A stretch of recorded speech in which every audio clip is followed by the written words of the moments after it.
Shalom,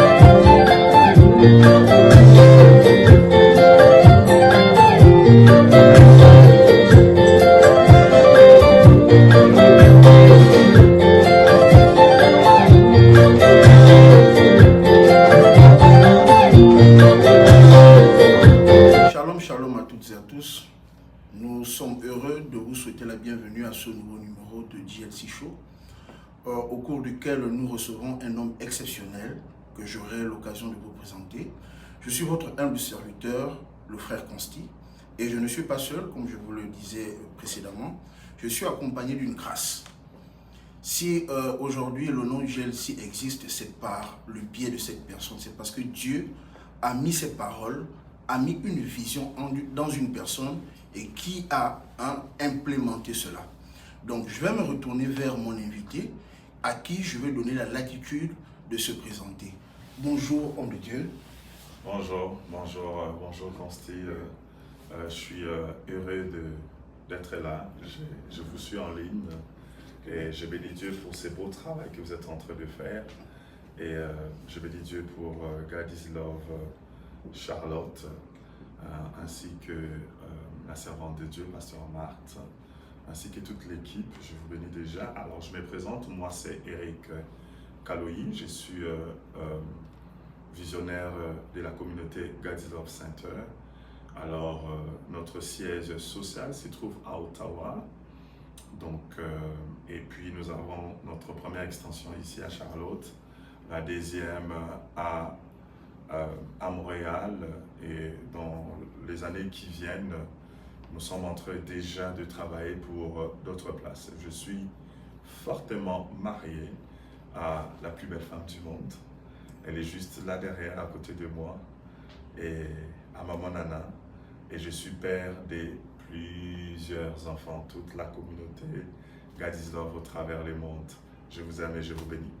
Okay.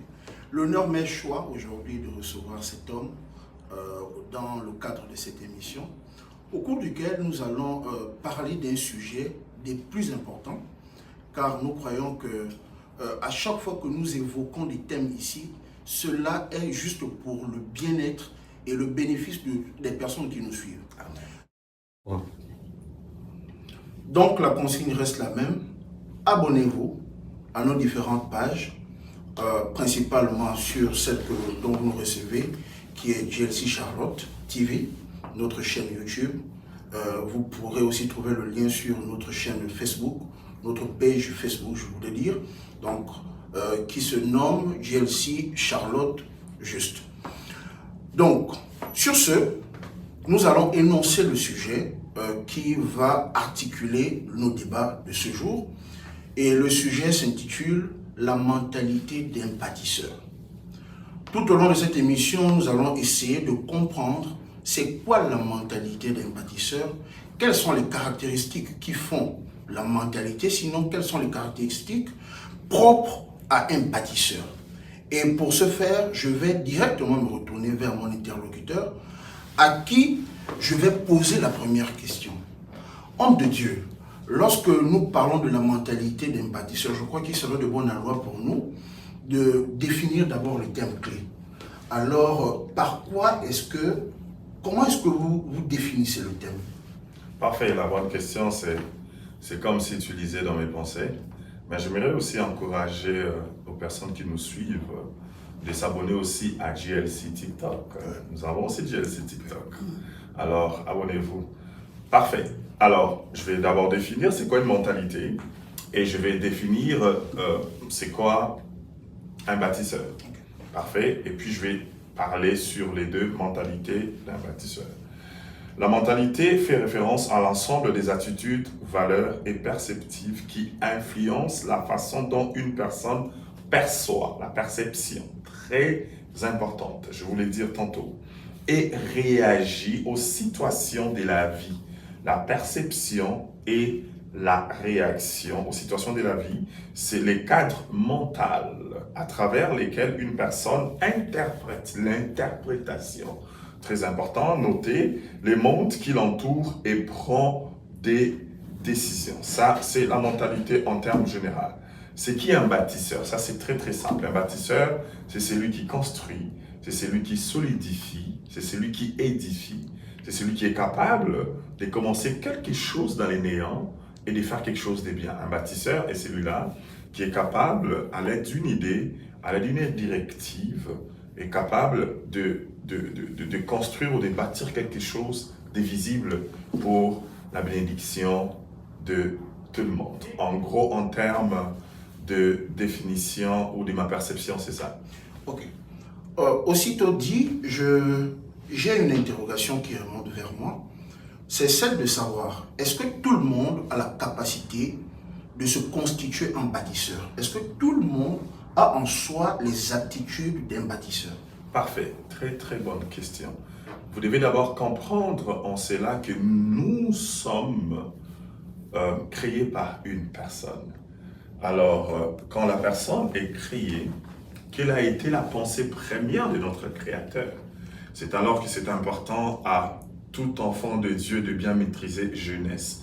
Genèse est parmi les livres le plus important de la Bible, parce que là découle la pensée parfaite de notre Dieu. C'est le début de toutes choses.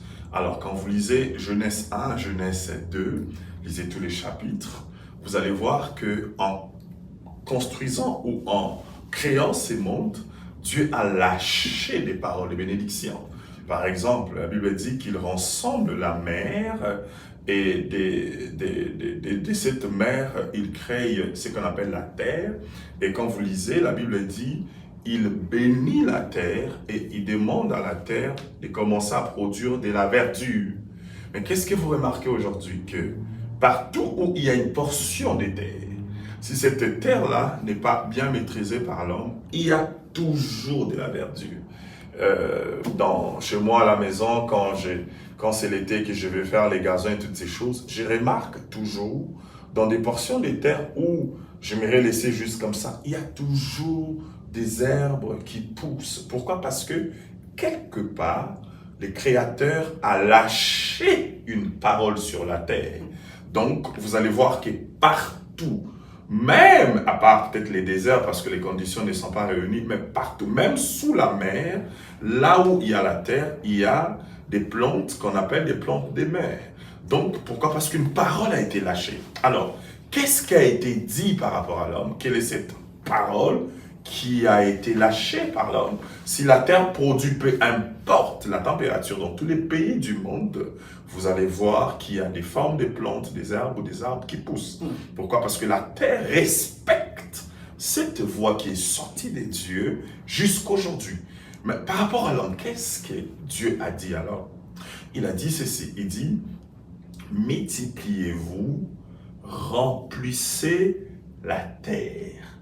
Multipliez-vous et remplissez la terre. Par là, je me pose la première question avant que tu me les poses. Comment deux personnes peuvent recevoir la mission de remplir toute la terre? C'est de là que tu comprends l'importance de la mentalité. Pourquoi? Parce que Dieu savait de deux personnes pourra découler plusieurs générations. Il s'agit que Adam et Ève implantent la mentalité dans ces générations et ces générations-là vont reproduire la même chose qu'eux deux. Ça veut dire que la mentalité nous aide à s'imprimer au travers des autres personnes. Donc, dans l'homme, nous avons l'ADN des bâtisseurs. Pourquoi? Parce que Dieu nous a dit de produire, de se multiplier. Il nous a demandé de garder les jardins d'Éden. Et juste après la création, Dieu permet à l'homme de nommer les animaux. Donc, quelqu'un qui ne bâtit pas, c'est une personne qui s'est détachée de Dieu. Donc, naturellement, tout chrétien est un bâtisseur. Parce que la parole lâchée en Genèse fait de nous des bâtisseurs. Maintenant, pourquoi la mentalité d'un bâtisseur? Parce que, au-delà des actions de bâtir, nous voulons que cela devienne notre habitude, notre réflexe, dans notre conscience, et aussi même dans notre subconscience. Pourquoi une mentalité? Parce qu'une action peut être isolée, mais une mentalité apporte une habitude. Effectivement. Amen. Amen. Donc, la mentalité d'un bâtisseur, en un mot, c'est de créer une génération de chrétiens capables de bâtir dans leurs actions et capables de transmettre cette mentalité de bâtir dans leurs paroles, dans tout ce qu'ils sont en train de faire, à l'église de Dieu et partout autour dans nos familles. Effectivement. Parfait. Après cette explication très intéressante, j'ai une illustration qui me vient à l'esprit. Lorsque nous prenons la parole de Dieu dans le livre de Genèse à partir du chapitre 11, on a l'histoire de la tour de Babel. Parfait. Nous voyons qu'il y avait ce groupe de personnes-là qui étaient assemblées, qui avaient décidé de construire une tour pour arriver à Dieu. Mais par après, on a remarqué que cette bâtisse n'a pas pu voir le jour. Alors j'aimerais savoir, est-ce que toutes les bâtisses plaisent à Dieu? Parfait. Bonne question qui me précède. Comme je disais, notre thème, c'est la mentalité d'un bâtisseur. Mais c'est quoi bâtir? Est-ce que bâtir, c'est simplement comme le monde, bâtir quelque chose que les gens voient? Non. Bâtir, en fait, nous allons lire un verset biblique. Nous sommes dans Matthieu. Nous allons comprendre selon Dieu c'est quoi bâtir. Matthieu 7, 24, 27. Écoutez ce que la Bible dit. La pluie est tombée, les torrents sont venus, les vents ont soufflé et se sont précipités sur cette maison. Elle n'est pas tombée car elle était fondée sur les rocs. Mais quiconque attend de moi ces paroles et ne les met pas en pratique sera comme un fou. La Bible dit un fou qui construit sa maison sur les sables. Un fou qui construit sa maison sur les sables. Bâtir veut simplement dire construire toute chose tout autour de Dieu et pour l'intérêt de Dieu. La chose dont Dieu est le fondement et la fondation. C'est ça bâtir. Tu commences à bâtir quand tu t'alignes sur la pensée de Dieu par rapport à ta mission et que tu adaptes toutes tes actions selon cette mission. Et quelle que soit la mission que l'homme peut faire sur la terre, Dieu doit trouver sa part à l'intérieur. C'est alors que tu bâtis. Ici, la Bible compare des personnes qui, au départ, semblent faire la même chose, mais en réalité, ne font pas la même chose. La Bible dit ceci: celui qui entend mes paroles et met en pratique est comparable à une personne qui construit une maison. Mais cette maison est assise sur une fondation solide. Mais le contraire de celui-ci bâtit aussi. J'aimerais dire à quelqu'un qui me suit, quand tu es loin de Dieu, tu vas aussi bâtir, il n'y a pas de problème. Tu verras un semblant des résultats dans ce que tu es en train de faire. C'est ce que la Bible dit. Mais la Bible dit ceci: celui-là, tu es un fou. J'aimerais dire à toute personne qui bâtit sa vie en dehors de Jésus-Christ, en dehors des intérêts de Jésus-Christ, Matthieu dit que tu es un fou. Pourquoi? Parce que tout ce que tu bâtis dépend de l'intempérie, dépend de la qualité des problèmes que tu auras.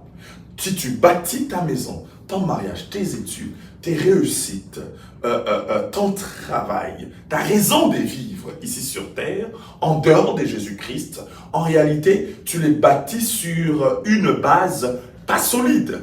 Tout dépend de la qualité des problèmes que tu auras. Voilà pourquoi plusieurs personnes qui sont ici à Charlotte, aux États-Unis, disent: ça fait 10 ans que je suis ici, 15 ans que je suis ici, rien ne fonctionne, je n'ai pas de papiers, je commence un travail, je ne le finis pas, je n'ai rien fait, je n'ai rien construit, ni ici ni au pays. Mais tu pars au travail tous les matins. Laisse-moi te dire, tout travail que tu fais et que tu ne mets pas Dieu comme fondation ne va pas t'aider à avoir des résultats solides.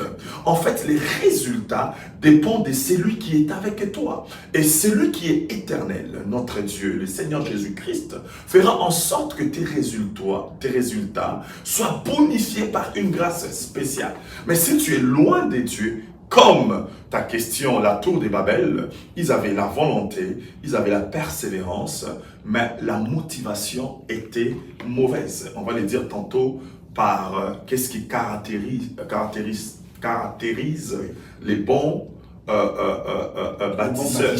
C'est ça, les bons bâtisseurs, c'est ces personnes-là qui ont une bonne intention. L'intention était d'égaler Dieu, l'intention était de voir Dieu par une façon précommandée. Voilà pourquoi ils n'ont pas pu finir leur bâtisse. Okay. Je reviens encore vers vous, chers internautes, chers téléspectateurs. Je vous prie de bien vouloir nous apporter votre soutien en likant, en commentant, en nous faisant des remarques, parce que c'est de cela que nous allons grandir. Homme de Dieu, j'ai suivi une de vos interventions il n'y a pas très longtemps, et dans cette intervention, j'ai essayé de tirer certains points que j'aimerais ici évoquer pour apporter plus d'éclaircissement pour les personnes qui nous suivent. La première assertion que j'ai retenue ici, vous avez dit, la grâce ne bâtit pas. Qu'est-ce que nous devons entendre et comprendre par là? Oh, j'aime cette question. Non, la grâce n'a jamais bâti et la grâce ne bâtira jamais. Et ceci est un message fort pour l'Église parce que nous avons été très très mal enseignés en pensant que en restant chez toi à la maison, en ne rien faire, Dieu va faire tout à ta place. Cet enseignement sur la grâce où je croise mes bras, je ne fais rien et Dieu fera tout à ma place parce que je suis dans la grâce. C'est très très très faux. Il n'y a aucune personne dans la Bible, aucun bâtisseur dans la Bible qui n'a rien fait et Dieu a tout fait à sa place.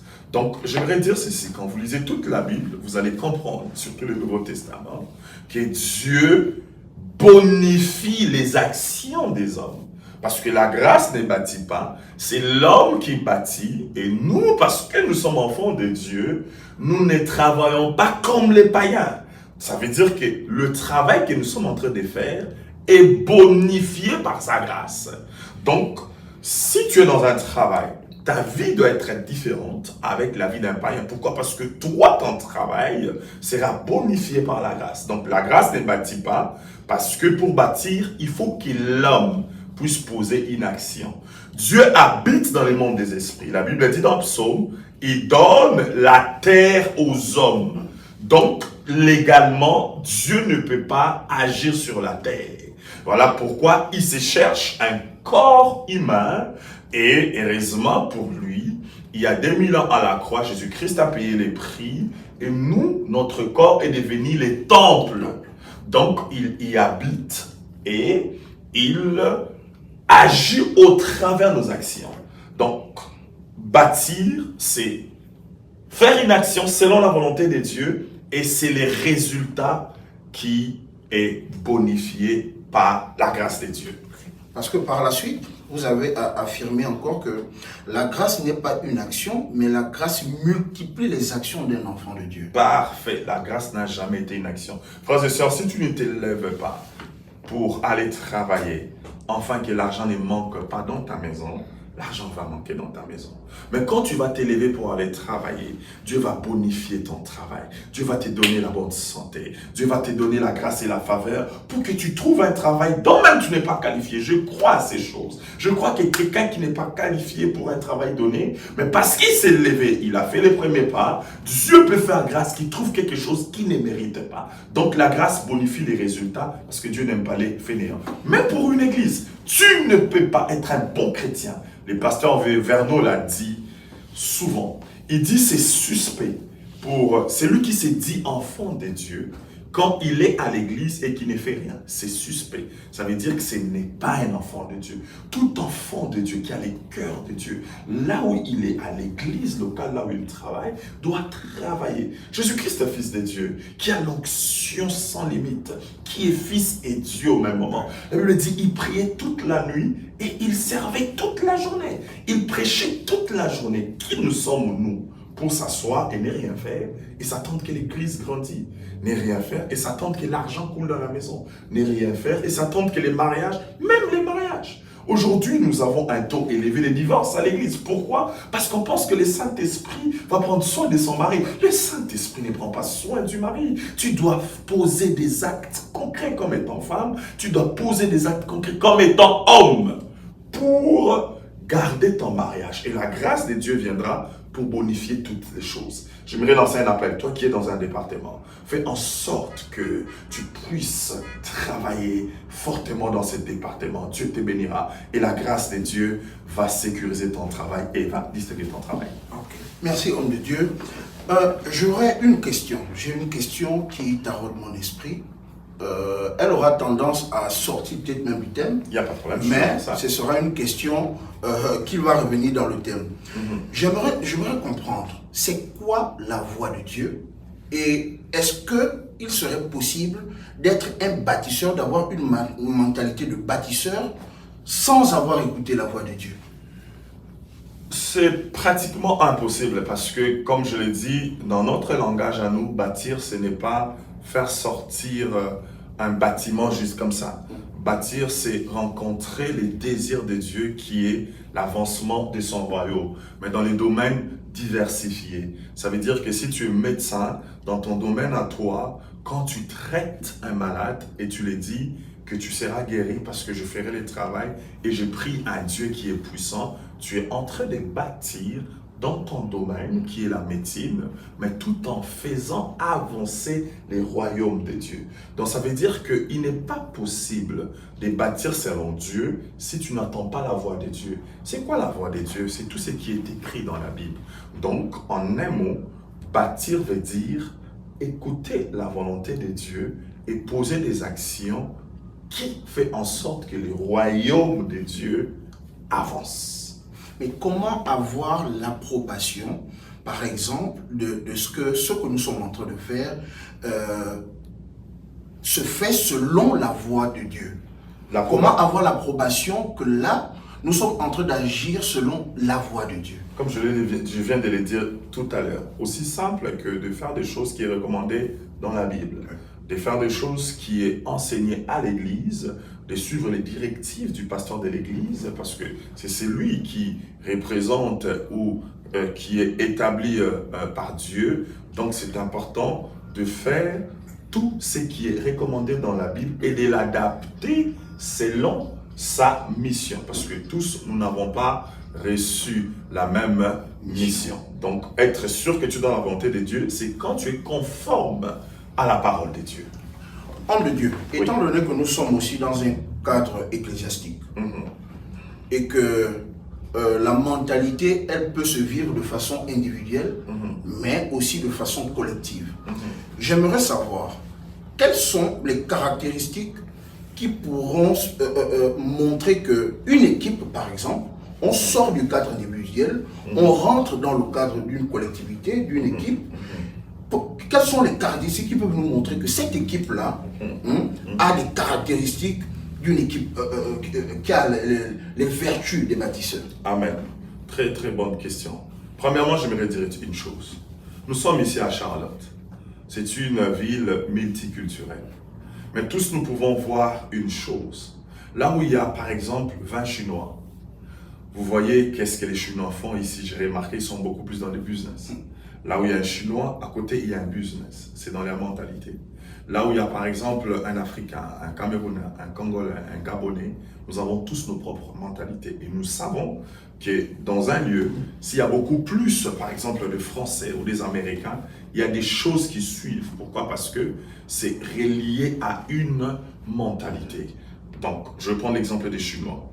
Là où il y a un Chinois, au Canada, en Europe, j'ai beaucoup voyagé quand même. Partout, je vois un groupe de Chinois. Juste à côté, il y a un business. Il y a les buffets, il y a des boutiques, il y a des magasins. Ils sont dans tout.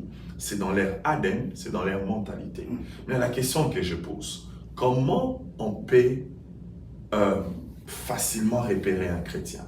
Si on peut repérer un Chinois par rapport à sa mentalité de business, mais comment on peut repérer que ça, c'est un chrétien? La première des choses qui va caractériser un bâtisseur, quelqu'un qui a la mentalité d'un bâtisseur, c'est d'abord l'intention. Pourquoi tu fais ce que tu es en train de faire? la vie chrétienne est assise sur l'intention. La Bible dit ceci, Jésus-Christ, avant de faire tout miracle, la Bible dit qu'il était ému de compassion. C'est son cœur rempli d'amour qui poussait qu'il puisse opérer un miracle. Ce n'était pas pour montrer l'onction, ce n'était pas pour faire une démonstration d'onction. C'était uniquement une belle intention. Dans tout ce que tu fais comme étant chrétien, l'intention doit être très pure. C'est alors qu'on va détecter cette mentalité d'un bâtisseur. Pourquoi? Parce que si l'intention est bonne, ce que tu feras va bâtir. Tes paroles vont bâtir. Tes réactions vont bâtir. Tes actions vont bâtir. Ça veut dire que si tu es dans une église locale, tout ce que tu feras, tu vas bâtir. Donc la première des choses qui va caractériser une personne chrétienne qui bâtit, j'ai dit, c'est l'intention. Dans l'intention, nous avons la motivation. Ok? Pourquoi tu es là? Pourquoi tu fais ces choses? Et nos motivations doivent être reposées sur l'amour. Vous savez, j'ai été confronté à un problème que je n'ai pas compris à cause de cette mauvaise mentalité que plusieurs personnes ont à l'église. Je vous donne un exemple triste, mais c'est un exemple. Il y a un jeune homme qui venait d'arriver chez nous au pays, au Canada. Et quand il venait d'arriver, je me suis mis beaucoup à aider cette personne, moi et ma nana. Nous avons tellement aidé cette personne. Et à la fin, cette jeune homme me dit, j'ai peur. Je dis, pourquoi tu as peur? J'ai dit, c'est comme si tu n'as pas de bonnes intentions. Je ne sais pas si... qu'est-ce qu'il pensait? J'ai dit, pourquoi tu dis ça? Il dit, parce que je n'ai jamais vu un homme de Dieu aider comme ça. Ou tu n'es pas clair, ça veut dire que ton église est peut-être un secte. Il m'a dit ça clairement, un secte. Pourquoi? Parce qu'en Afrique, c'est beaucoup plus de sectes qui aident. Viens dans notre secte, on te donne un travail. Viens dans notre secte, tu réussis. Et là où il venait, il n'a jamais vu une église aider. Et moi, à l'église, comme dans tous les GLC, notre approche, c'est prendre soin du prochain. Tu sais pourquoi? La Bible dit, comment peux-tu aimer Dieu que tu ne vois pas, sans aimer les prochains que tu vois? Mais lui n'a pas compris ça. Donc pour lui, c'était trop d'amour et il pensait qu'on était un secte. Et il me fallait beaucoup de temps pour ouvrir la Bible et expliquer à cette personne que tout chrétien doit avoir une bonne motivation qui est poussée par amour. Troisième chose, vous verrez que dans toute personne qui a cette bonne mentalité d'un bâtisseur, tout ce qu'il fait, c'est autour de Jésus-Christ. Même dans les domaines différents. Que ce soit dans nos travails de tous les jours. Si tu es dans la construction, quand tu construis, que tu es honnête. Frères et sœurs, moi au Congo, j'ai quelqu'un qui m'aide. Il est tellement honnête parce qu'il est chrétien, jusqu'au point que je n'ai pas besoin des reçus. C'est quelqu'un qui est en train de bâtir. Pourquoi? Parce qu'il honore Jésus dans ce qu'il est en train de faire. Donc, il faut que Jésus trouve son compte. Vous savez, à l'église, quand on dit qu'il faut que Jésus trouve son compte, la première des choses qu'on pense, c'est d'amener la dîme. Oui, la dîme est biblique. Il faut amener la dîme quand on travaille. Mais au-delà de ça, il faut que Jésus soit honoré dans ce que tu es en train de faire. Tu es au travail. Est-ce que ton patron peut dire que ça, c'est un chrétien? De tous mes travailleurs, lui là, c'est un chrétien. Je peux fermer mes yeux, je sais qu'il va travailler correctement. Quelqu'un de comme ça, il a la mentalité d'un bâtisseur. Pourquoi? Parce que Jésus-Christ a de l'intérêt dans ce qu'il est en train de faire. Quatrième des choses, c'est des personnes constantes. C'est là où il y a la différence entre un bâtisseur simple et quelqu'un qui a la mentalité d'un bâtisseur. Un bâtisseur est celui-là qui peut poser des actions mais isolées, qui bâtit. Ça veut dire que s'il est de bonne humeur, il bâtit. On le voit à l'église, hein? Oui. S'il est de bonne humeur, il travaille très bien. Tout va bien. Mais, s'il n'est pas de bonne humeur, il ne le fait pas. Pourquoi? Parce qu'il y a un problème de mentalité. Parce que la mentalité devient une habitude.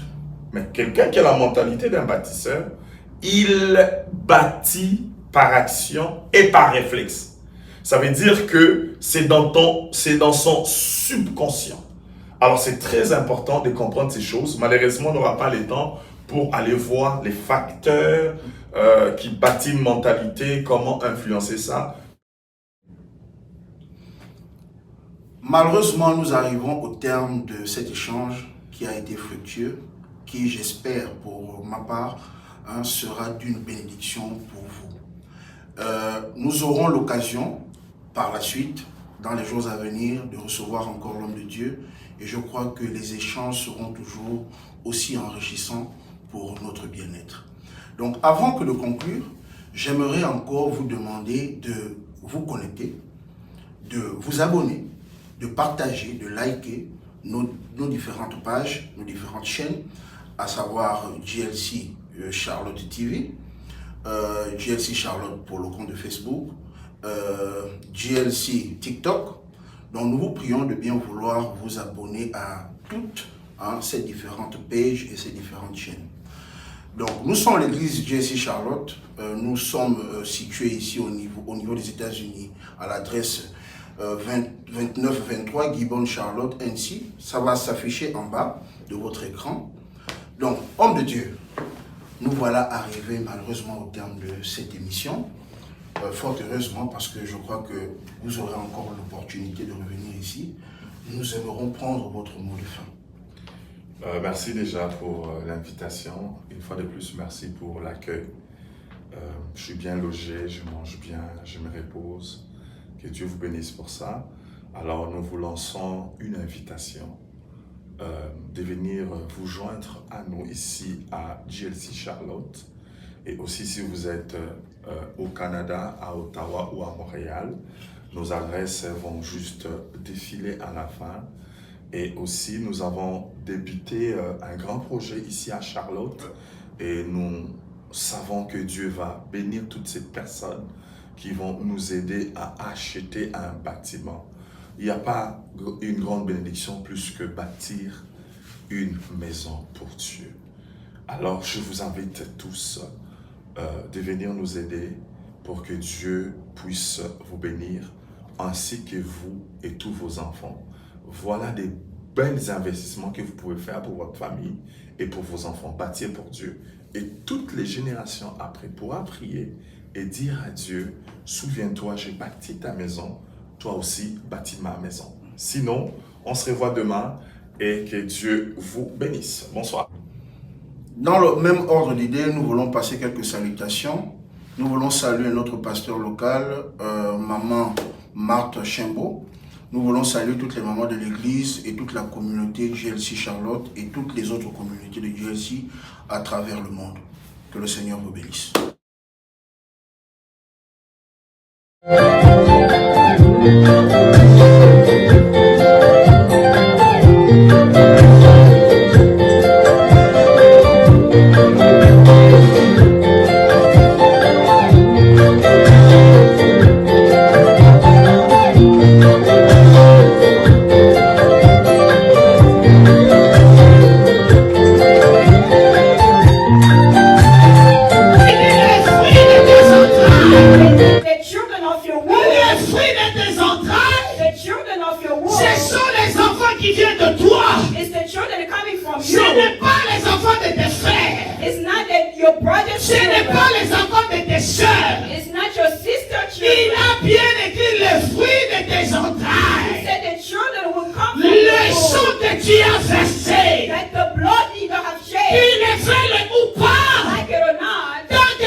Les fruits de tes enfants seront bénis.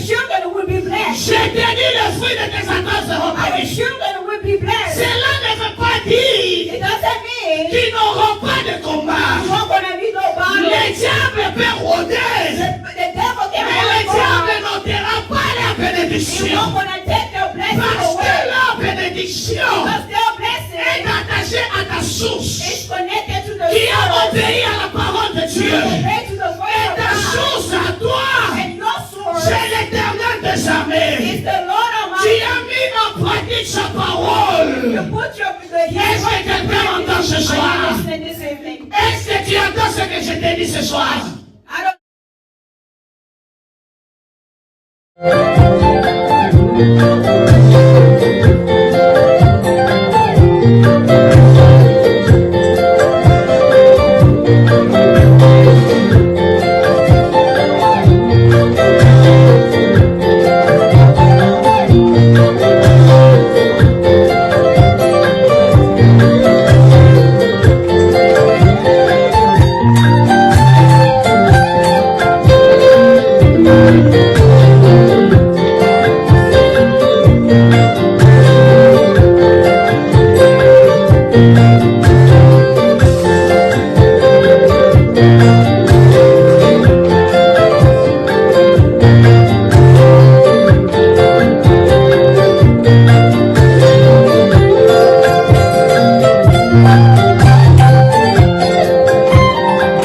Thank you.